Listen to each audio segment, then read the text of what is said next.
Hello students, SS education में आप सभी का स्वागत है। तो आज हम लोग पढ़ रहे हैं सिंपल सेंटेंस का प्रयोग प्रेजेंट टेंस में किस प्रकार से किया जाता है। सिंपल सेंटेंस में प्रेजेंट टेंस का प्रयोग कैसे किया जाता है और प्रेजेंट टेंस के जो ट्रांसलेशन होते हैं, जो सेंटेंस होते हैं, उसको किस प्रकार से हम समझ सकते हैं, उसकी कैसे पहचान कर सकते हैं कि यह सिंपल सेंटेंस का प्रेजेंट टेंस का अनुवाद है। इससे पहले मैंने सिंपल सेंटेंस के फंडामेंटल क्लासेस में मैंने सारे निचोड़ बेसिक जो जानकारी थी, सिंपल सेंटेंस का प्रयोग किस ढंग से होता है, इसके अंतर्गत जो सब्जेक्ट आते हैं उन सब्जेक्ट का प्रयोग सिंपल सेंटेंस में किस तरीके से किया जाता है, प्रेजेंट टेंस में उस सब्जेक्ट का प्रयोग और उसके साथ वर्ब का प्रयोग कौन सा किया जाता है, पास्ट टेंस में किस वर्ब का प्रयोग किया जाता है, फ्यूचर टेंस में किस वर्ब का प्रयोग किया जाता है सिंपल सेंटेंस में, ये सारे चीजों का मैंने पिछले वीडियो में व्याख्यान कर चुका हूं, विश्लेषण कर चुका हूं। यदि आपने वह वीडियो नहीं देखा है तो आप इसी वीडियो के नीचे लिंक में जा करके उस वीडियो को आप देख सकते हैं। तो चलिए हम शुरू करते हैं। प्रेजेंट टेंस का प्रयोग जो है सिंपल सेंटेंस में कैसे करते हैं, इसकी पहचान को पहले जान लेते हैं कि प्रेजेंट टेंस में जो वाक्य होता है उसको कैसे पहचानेंगे कि कोई भी सेंटेंस प्रेजेंट टेंस में हो और उसे सिंपल सेंटेंस में समझ सकते हैं। तो चलिए देखते हैं इसकी पहचान पहले। अगर इसकी पहचान की बात करें तो किसी भी हिंदी वाक्य के अंत में है, हो, है, साथ ही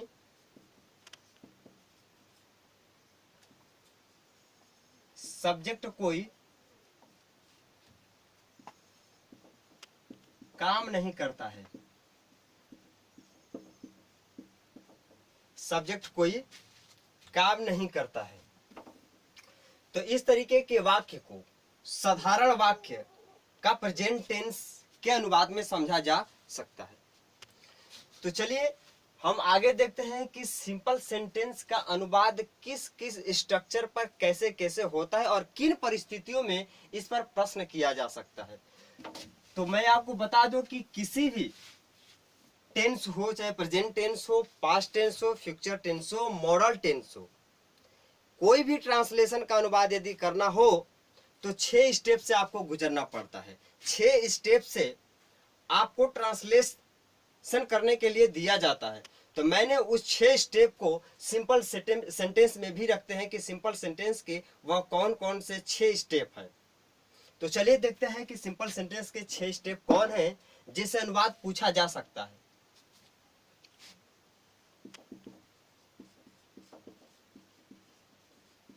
सिंपल सेंटेंस 6 स्टेप है। नंबर 1 है अफर्मेटिव सेंटेंस, नंबर 2 है नेगेटिव सेंटेंस,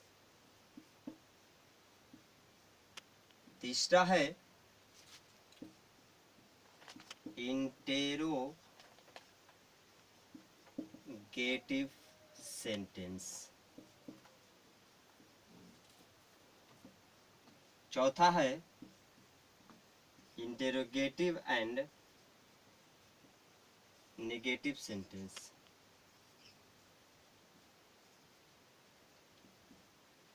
पांचवा है WH या QW सेंटेंस,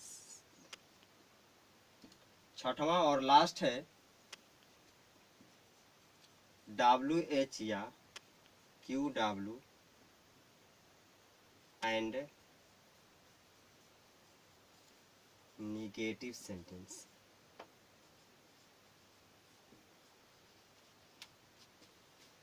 तो आप इस 6 स्टेप को देख सकते हैं। किसी भी ट्रांसलेशन का अनुवाद करने के लिए इस 6 स्टेप पर प्रश्न पूछा जाता है।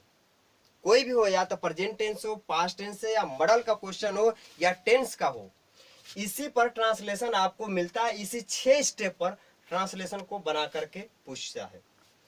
तो चलिए जान लेते हैं बारी बारी से कि अफर्मेटिव सेंटेंस किसे कहते हैं, नेगेटिव सेंटेंस किसे कहते हैं, इंट्रोगेटिव सेंटेंस किसे कहते हैं, इंट्रोगेटिव एंड नेगेटिव सेंटेंस किसे कहते हैं, WH या QW सेंटेंस किसे कहते हैं, WH एंड नेगेटिव सेंटेंस किसे कहते हैं, बारी बारी से जान लेते हैं। तो चलिए हम जानते हैं पहले अफर्मेटिव सेंटेंस। अफर्मेटिव सेंटेंस किसे कहते हैं? तो अफर्मेटिव सेंटेंस जिसका हिंदी वाक्य होता है सकारात्मक वाक्य। सकारात्मक वाक्य वैसे वाक्य को कहा जाता है जिसमें न तो प्रश्न किया जाता हो और न तो मना किया जाता हो, यानी कि यह दोनों कंडीशन उसमें नहीं होता है। न तो किसी के बारे में प्रश्न किया जाता है और न ही किसी सेंटेंस को लेकर के मना करने का शब्द व्यक्त नहीं होता है।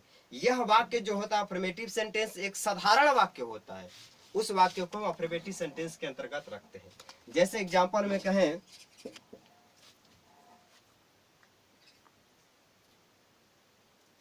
कि सरिता उदास है। आप इस एग्जांपल में देख रहे हैं सरिता उदास है के ट्रांसलेशन में न तो प्रश्न किया जा रहा है और न ही मना किया जा रहा है, एकदम साधारण सा वाक्य है। ऐसे सेंटेंस को हम अफर्मेटिव सेंटेंस के अंतर्गत रखते हैं।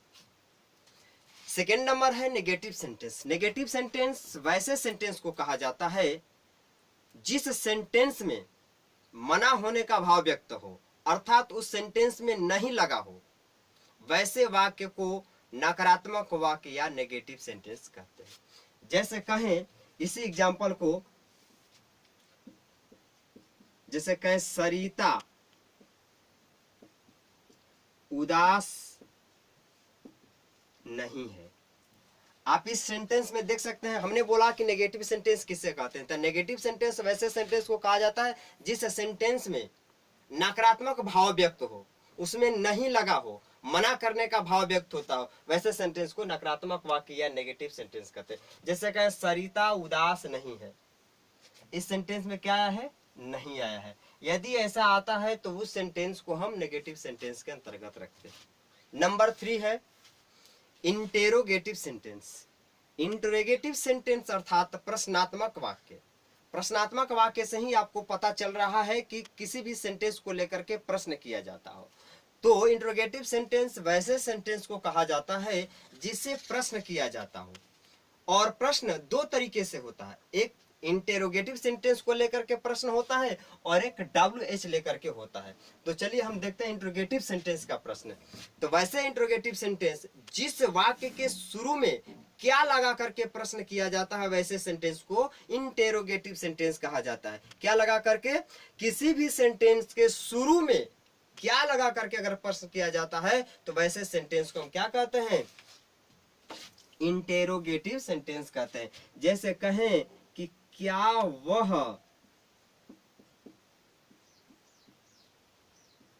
शिक्षक है? आप देख सकते हैं इस ट्रांसलेशन में, इस अनुवाद में सिंपल सा सेंटेंस आपका है वह शिक्षक है। लेकिन हमने बोला है कि इंट्रोगेटिव सेंटेंस यदि बनाना है और इंट्रोगेटिव सेंटेंस को समझना है तो वैसे वाक्य जिस वाक्य के शुरू में क्या लगा करके प्रश्न किया जाता है, वैसे सेंटेंस को हम इंट्रोगेटिव सेंटेंस कहते हैं। और उस वाक्य के अंत में हमेशा इंट्रोगेटिव सेंटेंस वाले वाक्य के अंत में क्वेश्चन मार्क्स का चिन्ह देना जरूरी है। जैसे आप क्वेश्चन मार्क्स के चिन्ह को देख सकते हैं। तो किसी भी सेंटेंस के शुरू में क्या लगा कर प्रश्न किया जाता है तो वह इंट्रोगेटिव सेंटेंस समझा जाता है। जैसे क्या वह शिक्षक है, क्या वह अमीर है, इस तरीके के प्रश्न जो होते हैं वह इंट्रोगेटिव सेंटेंस के अंतर्गत रखते हैं।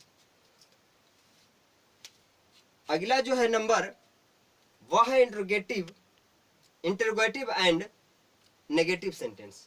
इंटेरोगेटिव एंड नेगेटिव सेंटेंस किसे कहते हैं? तो इंट्रोगेटिव एंड नेगेटिव सेंटेंस वैसे कहा जाता है जिसे प्रश्न भी किया जाता है। और प्रश्न कैसा होना चाहिए कि किसी भी सेंटेंस के शुरू में क्या लगा करके प्रश्न करने के साथ साथ उस सेंटेंस में मना होने का भी भाव व्यक्त होता है, उस सेंटेंस में नहीं भी दिया रहता है, वैसे सेंटेंस को हम इंट्रोगेटिव एंड नेगेटिव सेंटेंस कहते हैं। जैसे कहें कि क्या वह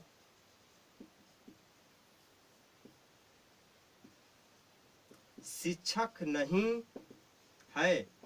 तो इस सेंटेंस में आप देख रहे हैं कि किसी भी सेंटेंस के शुरू में क्या लगा करके प्रश्न किया जाता हो तथा उस सेंटेंस में नहीं भी लगा हो तो वैसे सेंटेंस को इंटेरोगेटिव एंड नेगेटिव सेंटेंस के अंतर्गत रखा जाता है। तो ऐसे सेंटेंस को आप समझ सकते हैं कि वह इंट्रोगेटिव एंड नेगेटिव सेंटेंस है। आगे देखते हैं, नेक्स्ट है WH या QW सेंटेंस। WH या QW सेंटेंस एक प्रश्नात्मक वाक्य सेंटेंस ही होता है, लेकिन इस तरीके के वाक्य में जो प्रश्न करने की जो शैली होती है उसमें कब, क्यों, कैसे, कहां इत्यादि उस सेंटेंस के बीच में लगा करके प्रश्न किया जाता हो, वैसे सेंटेंस को हम WH सेंटेंस कहते हैं। एक बार और देख ले कि WH सेंटेंस किसे कहते हैं। तो वैसे सेंटेंस जिसके बीच में कब, क्यों, कैसे, क्या, कहां, क्यों इस तरीके का प्रश्नों का उपयोग करके, सेंटेंस के बीच में उपयोग करके हम उस सेंटेंस को WH सेंटेंस बना सकते हैं। जैसे कहें कि वह कैसे उदास थी।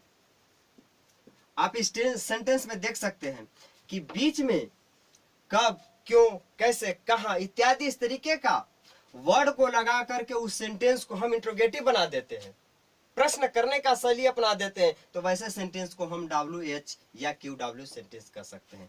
जैसे कहें कि राम क्यों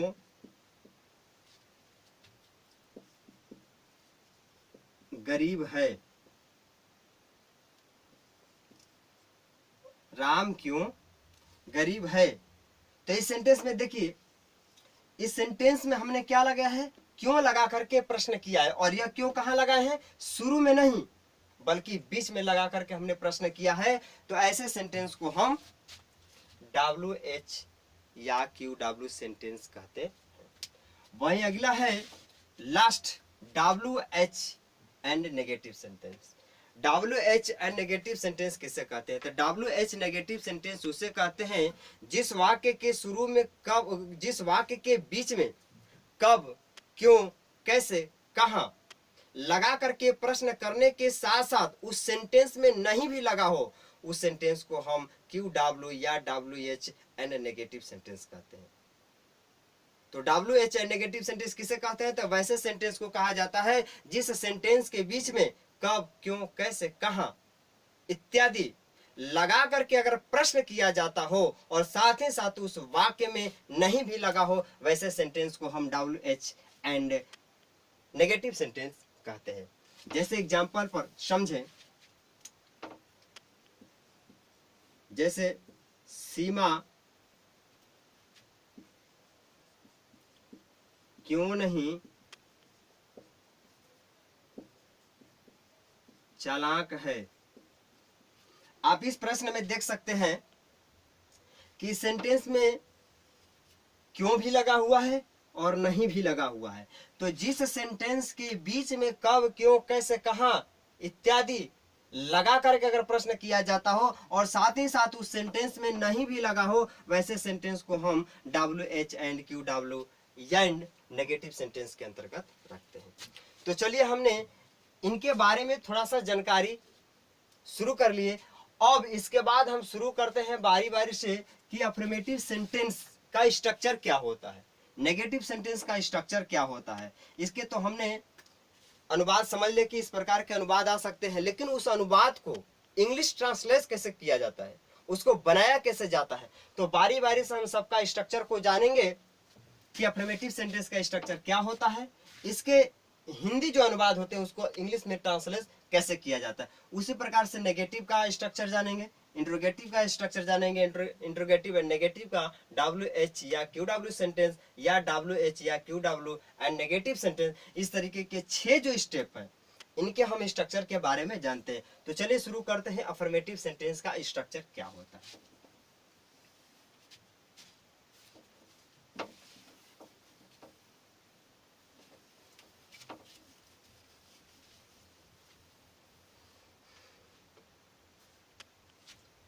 चलिए तो देखते हैं अफर्मेटिव सेंटेंस।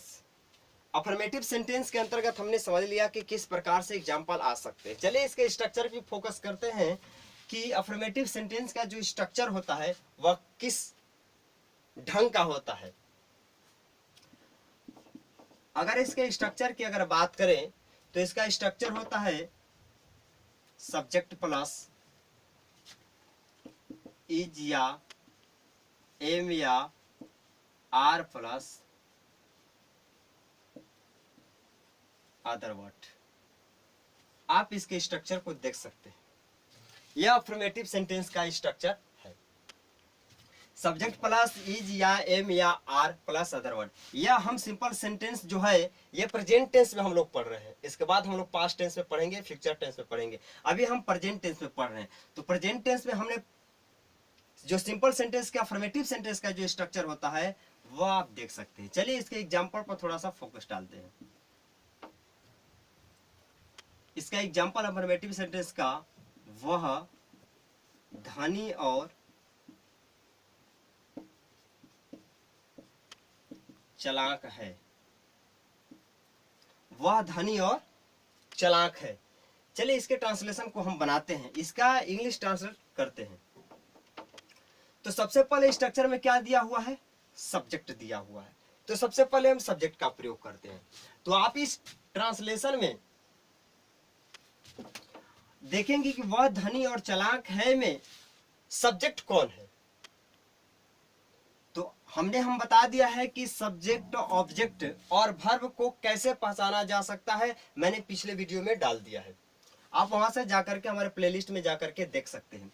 तो इस सेंटेंस में सब्जेक्ट कौन है, चलिए थोड़ा सा जिक्र कर देते हैं। तो हमने बताया था कि सब्जेक्ट वह होता है जिसके बारे में हम चर्चा करते हैं। तो चर्चा किसके बारे में करते हैं, धनी और चालाक कौन है, तो वह है। धनी और चालाक कौन है, तो वह है। तो जिसके बारे में हम चर्चा करते हैं वही हमारा सब्जेक्ट बन जाता है। तो धनी और चालाक कौन है, तो वह है। तो इसका मतलब कि हमारा वह क्या बन गया, सब्जेक्ट बन गया, सब्जेक्ट बन गया। तो चलिए, तो सब्जेक्ट का पहले हम प्रयोग करते हैं। तो सब्जेक्ट का सबसे पहले प्रयोग करते हैं। तो सब्जेक्ट हमारा क्या है, ही है, वह है। और वह का अंग्रेजी क्या होगा, ही होगा। मीनिंग इसका लिखना है ना कि सब्जेक्ट SUB का यहाँ प्रयोग करना है, नहीं, इसका मीनिंग लेकर जो भी सब्जेक्ट हो, अगर राम होगा तो राम लिखेंगे, अगर किसी लड़के का नाम होगा लड़के का नाम लिखेगा, किसी स्कूल का नाम होगा स्कूल का नाम लिखेंगे। इस तरीके से जो भी यहाँ दिया होगा उसका हम मीनिंग लिखेंगे। चलिए इसका लिख लिए। उसके बाद हम इज या एम या आर का प्रयोग करेंगे।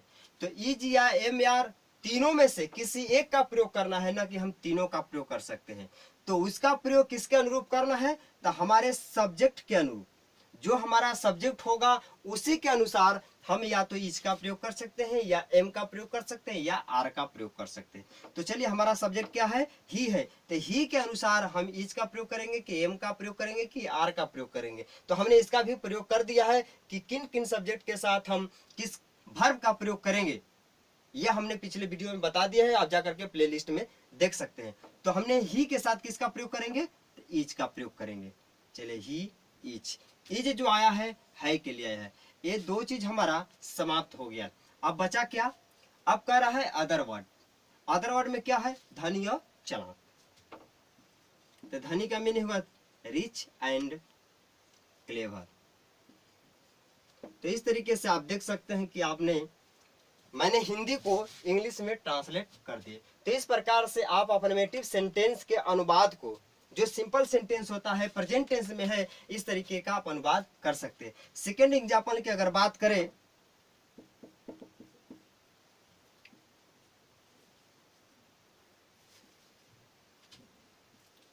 वे लोग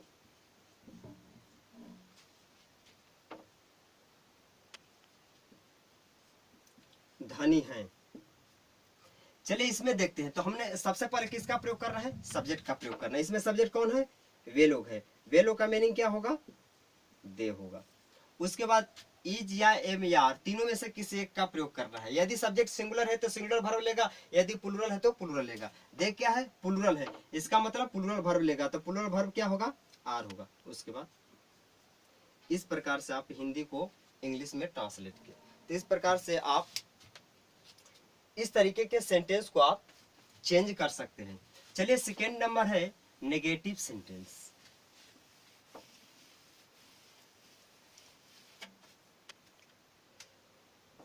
नंबर 2 है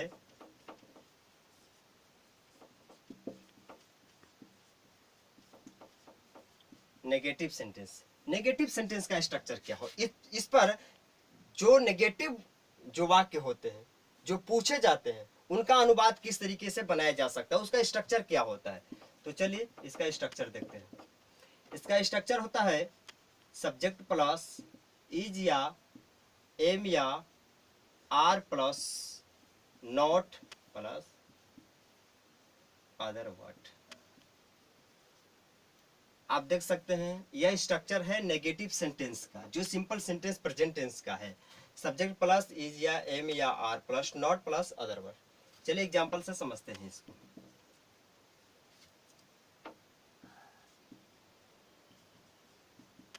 मैं हीरो नहीं हूं। चलिए इस ट्रांसलेशन को देखते हैं। मैं हीरो नहीं हूं, सबसे पहले किसका प्रयोग कर रहा है, सब्जेक्ट का प्रयोग करना। इस सेंटेंस में चुनिए कि सब्जेक्ट कौन है, तो सब्जेक्ट मेरा कौन है, मैं, और मैं का मीनिंग क्या होगा, आई। उसके बाद इज या एम या आर, तीनों में से किसी एक का प्रयोग करना है। किसके अनुसार करना है, सब्जेक्ट के अनुसार करना है। सब्जेक्ट क्या हमारा है, आई है, और आई के साथ हम किसका प्रयोग करेंगे, एम का प्रयोग करेंगे, आई एम। उसके बाद क्या है, नॉट है, नहीं के लिए क्या आएगा, नॉट आएगा। तो हमने किसका किसका प्रयोग किया, इसका प्रयोग कर लिया, एम के बदले हूं का प्रयोग कर लिया, नॉट के बदले नहीं का प्रयोग कर लिया। अब अदर वर्ड में क्या बचा, मैं नहीं हूं, खत्म कर दिया। अब वो अदर वर्ड के बीच क्या पड़ा, हीरो, हीरो को यहाँ। तो इस तरीके से आप ट्रांसलेट को हिंदी से इंग्लिश में अनुवाद कर सकते हैं। चलिए आगे देखते हैं इंटेरोगेटिव सेंटेंस। तीसरा है इंटेरोगेटिव सेंटेंस। इंटेरोगेटिव सेंटेंस, चलिए इसके स्ट्रक्चर पर फोकस डालते हैं। इसका स्ट्रक्चर जो होता है is am are plus subject plus other word plus last में होगा क्वेश्चन मार्क्स। चलिए एग्जांपल से समझते हैं। क्या वह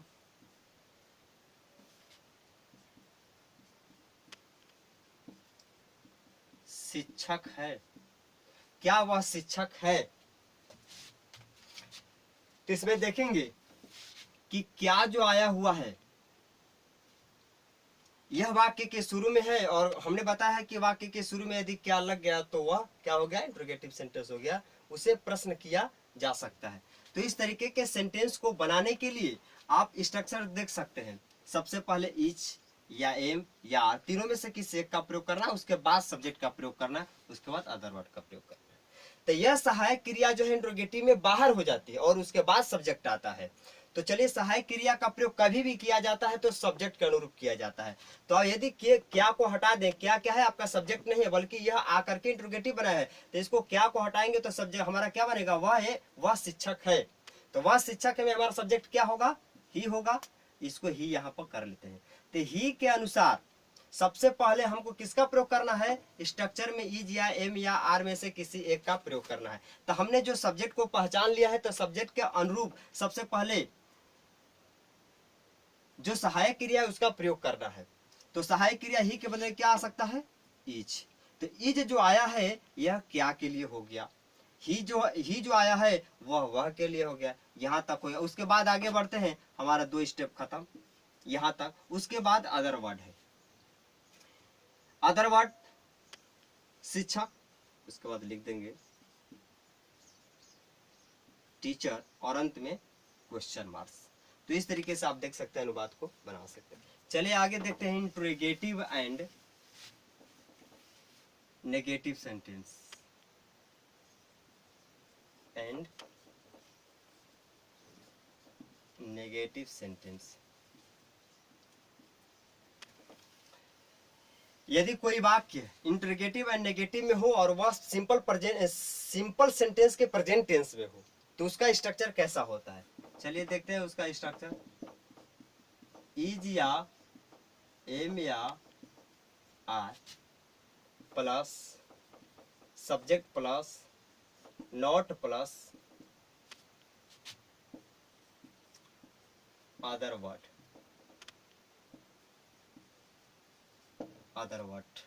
प्लस क्वेश्चन मार्क। इस पर दो तरीके का स्ट्रक्चर काम करता है, एक स्ट्रक्चर ए हो गया और एक स्ट्रक्चर इस पर काम करता है, इच इजंट या एमंट या aren't plus subject plus other word plus question mark. इस पर दो स्ट्रक्चर काम करता है, एक स्ट्रक्चर ये होता है, एक स्ट्रक्चर ये होता है। दोनों स्ट्रक्चर में आप बना सकते हैं, दोनों स्ट्रक्चर से अनुवाद आपका सही होगा। जैसे कहें क्या वह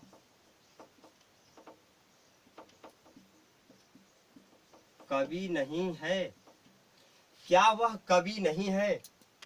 इस तरीके का यदि ट्रांसलेशन हो तो इसको दो तरीके से बना सकते हैं। जब इंट्रोगेटिव एंड नेगेटिव हो तो दो तरीके से स्ट्रक्चर को बना सकते हैं। चलिए दोनों तरीके से हम बना करके आपको दिखाते हैं।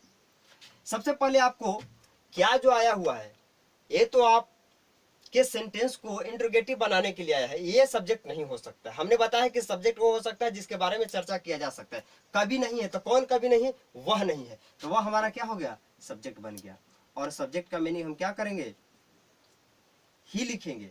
और ही के अनुसार हम क्या के बदले इज या एम या आर का प्रयोग कर सकते हैं। तो ही के साथ हम किस सहायक क्रिया का प्रयोग करेंगे, इज का प्रयोग कर सकते हैं। उसके बाद इज के बाद ही सब्जेक्ट हो गया, उसके बाद हम नहीं के लिए नॉट का प्रयोग करेंगे। उसके बाद अदर वर्ड क्या बचा, कवि, कवि का मीनिंग होगा पोएट, अंत में क्वेश्चन मार्क। तो इस तरीके से आप फर्स्ट जो स्ट्रक्चर है उसके अनुरूप बना सकते हैं और इस तरीके का उसका आंसर हो सकता है। अगर सेकेंड स्टेप में अगर देखें, सेकेंड एग्जांपल से इजंट एमंट आरेंट प्लस सब्जेक्ट, यानी कि इसमें हम क्या करेंगे, सबसे पहले कोई भी हो, किसी भी सहायक क्रिया का प्रयोग करना हो, सबसे पहले सब्जेक्ट को ढूंढना जरूरी है। तो सब्जेक्ट पहले हम ढूंढ लेते हैं और सब्जेक्ट के अनुसार हम सहायक क्रिया का प्रयोग करते हैं। तो नॉट के लिए हम जो यहाँ सब्जेक्ट के बाद जो नॉट का प्रयोग किया है, अब यहाँ हम डायरेक्ट सहायक क्रिया के साथ नॉट का प्रयोग कर लेंगे, दोनों स्ट्रक्चर सही होगा। और यहाँ जो हम इज का प्रयोग कर रहे थे, हम डायरेक्ट यहाँ एजेंट का प्रयोग करेंगे और इसके ही के बाद जो सब्जेक्ट है उसके बाद हम नॉट का प्रयोग न करके बल्कि अदर वर्ड का प्रयोग कर देंगे सेंटेंस। इस तरीके से हम एग्जाम्पल को बना सकते हैं। दोनों स्ट्रक्चर पर दोनों सही होगा आपका। इस तरीके से हम इंट्रोगेटिव एंड नेगेटिव वाले सेंटेंस को दो स्ट्रक्चर के माध्यम से उसे अनुवाद कर सकते हैं। चलिए आगे नेक्स्ट देते हैं WH सेंटेंस। चलिए तो देखते हैं अब WH या QW सेंटेंस, इसका किस प्रकार का स्ट्रक्चर होता है।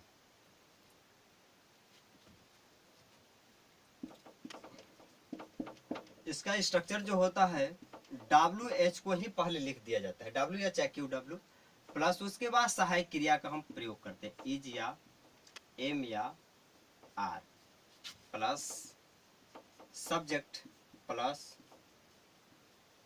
Other word plus question marks.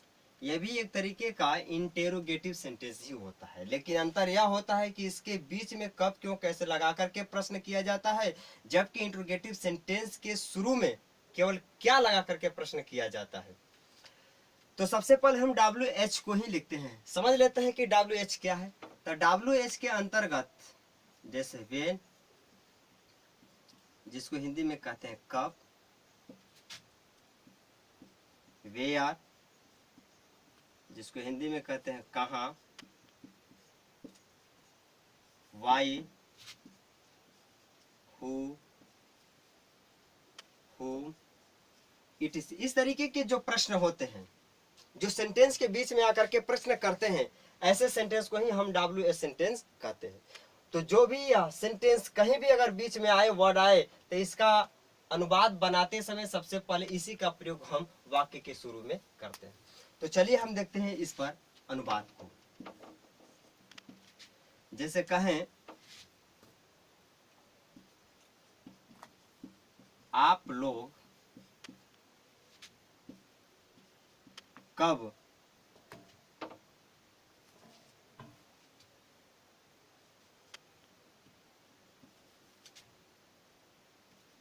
आप लोग कैसे गरीब हैं, आप लोग कैसे गरीब हैं। इस ट्रांसलेशन में आप देख रहे हैं कि बीच में क्या आया हुआ है, कैसे आया हुआ है। और जब या कब क्यों कैसे कहाँ यदि सेंटेंस में आ जाए तो वह सेंटेंस क्या कहलाता है, WH सेंटेंस कहलाता है। और इस तरीके के वाक्य का अनुवाद बनाते समय सबसे पहले हम इसी का प्रयोग करते हैं। आप स्ट्रक्चर में देख सकते हैं कि सेंटेंस जो है, स्ट्रक्चर जो है, इस स्ट्रक्चर के शुरू में हमको किसका प्रयोग करना है, WH का ही प्रयोग करना है। तो WH हमारा कौन है, कैसे है। तो सबसे पहले हम कैसे का मीनिंग लिख लेते हैं। तो कैसे का मीनिंग क्या होगा, हाउ। उसके बाद हम किस पर जाते हैं, इज या एम या आर का प्रयोग करते हैं। इज या एम या आर का प्रयोग किसके अनुरूप करना है, तो जब भी सहायक क्रिया का प्रयोग करना है वह सब्जेक्ट के अनुसार करना है। तो हमारा सब्जेक्ट क्या है, आप लोग है। तो आप लोग का मीनिंग यू, हमारा सब्जेक्ट क्या है, यू है। और यू जब है तो यू के साथ ई जाएगा, एम आएगा, आर आएगा। इसका वीडियो मैंने सारे अपलोड कर दिए हैं, आप जाकर के वहां से देख सकते हैं प्ले लिस्ट से।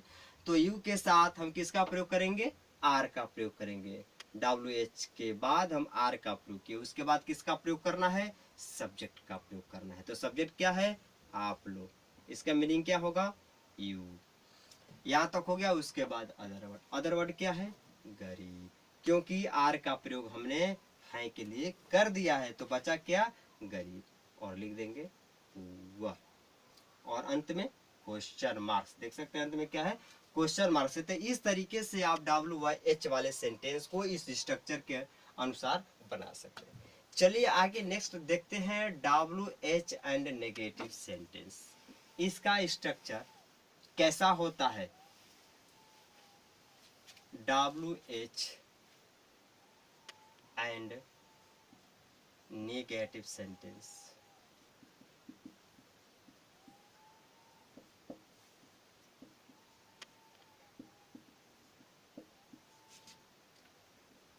लास्ट है छठवां। चलिए इसके स्ट्रक्चर पर फोकस करते हैं। इसका स्ट्रक्चर होगा WH प्लस इज या एम या are plus subject plus not plus other word plus question marks. इस पर भी दो तरीके के स्ट्रक्चर होते हैं, number 1 structure, second number structure. WH plus is, isn't या एमंट या आरेंट प्लस सब्जेक्ट प्लस